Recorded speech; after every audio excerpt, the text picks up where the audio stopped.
Starting cinema ಜರ್ನಿಯಿಂದ ಹಿಡಿದು still ಇಲ್ಲಿ ತನಕನೂ ಕೂಡ ಒಂದು ಸಲ ರೀಕಾಲ್ ಮಾಡಿದ್ರೆ ಏನೆಲ್ಲ ಚೇಂಜಸ್ ಆಗಿದೆ ನಿಮ್ಮ ಲೈಫಲ್ಲಿ ಅಥವಾ ನಿಮ್ಮ ಸಿನಿಮಾ ಇಂಡಸ್ಟ್ರಿಯ ಜರ್ನಿಯಲ್ಲಿ? ಬಹಳಷ್ಟು ಚೇಂಜ್ ಆಗಿದೆ. ನಾನು ಪರ್ಸನಲ್ ಆಗಿ ಹೇಳಿದಾಗ ಹ್ಮ್. ಫಸ್ಟ್ ಸಿನಿಮಾ ನಾನು ಯಾವ್ದು ಮಾಡಿದೆ ಅದರಲ್ಲಿ ನಾನು ಮಾಡಿದ್ದ ನಟನೆ ಏನಿದೆ, ಅದರಿಂದ ಮುಂದಕ್ಕೆ ಬಂದು KGF ಮಾಡ್ಬೇಕಾದ್ರೆ ಪ್ರಶಾಂತ್ ನೀಲ್ ಸರ್ ಇಂದ ಕಲ್ತಿರೋ ವಿಷಯಗಳೇನಿದೆ, ಹ್ಮ್. ಅದು ಕಲ್ತಾದ್ಮೇಲೆ ಸಿನಿಮಾಗಳನ್ನ ನಾನು ಹೇಗೆ ಅಪ್ರೋಚ್ ಮಾಡಿದೆ, ಬಹಳಷ್ಟು ಡಿಫ್ರೆನ್ಸ್ ನಾನೇ ನೋಡಿದ್ದೀನಿ. ಹ್ಮ್. ಇನಿಷಿಯಲಿ ನಾನು ಮಾಡಿದ್ದೆ ಕರೆಕ್ಟು, ಒಂದ್ ಸ್ವಲ್ಪ ಓವರ್ ಬಾಡಿ ಲ್ಯಾಂಗ್ವೇಜ್ ತೋರಿಸಿದ್ರೆ, ಓವರ್ ಸ್ವಲ್ಪ ಆಕ್ಟ್ ಮಾಡಿದ್ರೆ ಅದೇ ಆಕ್ಟಿಂಗ್ ಅನ್ನುವಂತ ಒಂದು ಇದ್ರಲ್ಲಿದ್ದೆ, ನಾನು ಥಾಟ್ ಅಲ್ಲಿ ಇದ್ದೆ.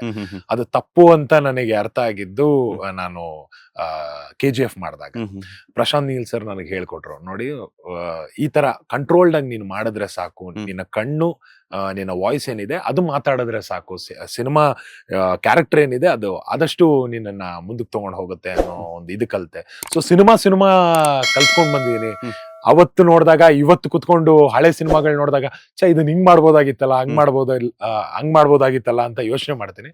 ಸೊ ಆ ಜರ್ನಿ ಅಂತೂ ಒಂದು ಒಳ್ಳೆ ಜರ್ನಿ. ಬಹಳಷ್ಟು ಕಲ್ತಿದ್ದೀನಿ, ಇನ್ನು ಬಹಳಷ್ಟು ಕಲಿಯೋದಿದೆ. ಎಂಜಾಯ್ ಮಾಡ್ತಾ ಇದ್ದೀನಿ ಈ ಜರ್ನಿನ. ಪ್ರತಿಯೊಬ್ಬ ಕಲಾವಿದರಿಗೂ ಸಹ ಇಂಥದ್ದೇ ಕನಸಿನ ಪಾತ್ರ ಮಾಡಬೇಕು ಅನ್ನೋಂಥ ಕುತೂಹಲ ಇರುತ್ತೆ. ಅದ್ರ ಜೊತೆಗೆ ಏನಾದ್ರೂ ಮಾಡಿ ನನ್ನ ಲೈಫ್ ಮುಗಿಯುವಷ್ಟರಲ್ಲಿ ಇಂಥ ಪಾತ್ರವನ್ನ ನಾನು ಮಾಡ್ಲೇಬೇಕು, ಬಿಕಾಸ್ ಈ ಪಾತ್ರದ ಮೂಲಕ ನಾನು ಎಂಟರ್ಟೈನ್ ಮಾಡ್ಲೇಬೇಕು ಸಿನಿ ಪ್ರೇಕ್ಷಕರನ್ನ ಅಂತ ಇರುತ್ತೆ. ನಿಮ್ಮ ಕನಸಿನ ಪಾತ್ರ ಸಿಕ್ಕಿದ್ಯಾ ಅಥವಾ ವೆಯ್ಟ್ ಮಾಡ್ತಿದ್ದೀರಾ ಇನ್ನು?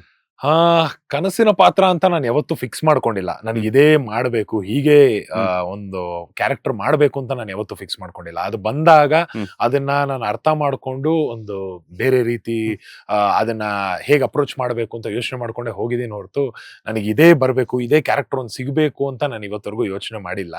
ಹಾಗೆ ಸೊ ಕನಸಿನ ಪಾತ್ರ ಅನ್ನೋದು ನನಗೊಂದು ಬಾಯ್ ನೆಕ್ಸ್ಟ್ ಡೋರ್ ಕ್ಯಾರೆಕ್ಟರ್ ಒಂದು ಪ್ಲೇ ಮಾಡಬೇಕು ಅಂತ ಬಹಳ ಒಂದು ಆಸೆ ಇದೆ. ಸೊ ಹೋಪ್ಫುಲಿ ಬರೋ ದಿನಗಳಲ್ಲಿ ಅದನ್ನೊಂದು ಪ್ಲೇ ಮಾಡಕ್ ಒಂದು ಆಪರ್ಚುನಿಟಿ ಸಿಗುತ್ತೆ ಅಂತ ಯೋಚನೆ ಮಾಡ್ತಾ ಇದ್ದೀನಿ. ಲೇಟೆಸ್ಟ್ ಹಾಗೂ ಇಂಟ್ರೆಸ್ಟಿಂಗ್ ಸುದ್ದಿಗಳಿಗಾಗಿ ಬಾಸ್ ಟಿವಿ ಕನ್ನಡ ಚಾನೆಲ್ನ ಸಬ್ಸ್ಕ್ರೈಬ್ ಮಾಡಿ, ಹಾಗೆ ಬೆಲ್ ಐಕಾನ್ ಪ್ರೆಸ್ ಮಾಡಿ. ಇದರ ಜೊತೆಗೆ ಫೇಸ್ಬುಕ್, ಇನ್ಸ್ಟಾಗ್ರಾಮ್, ಎಕ್ಸ್ ನಲ್ಲೂ ಮಿಸ್ ಮಾಡದೆ ಫಾಲೋ ಮಾಡಿ.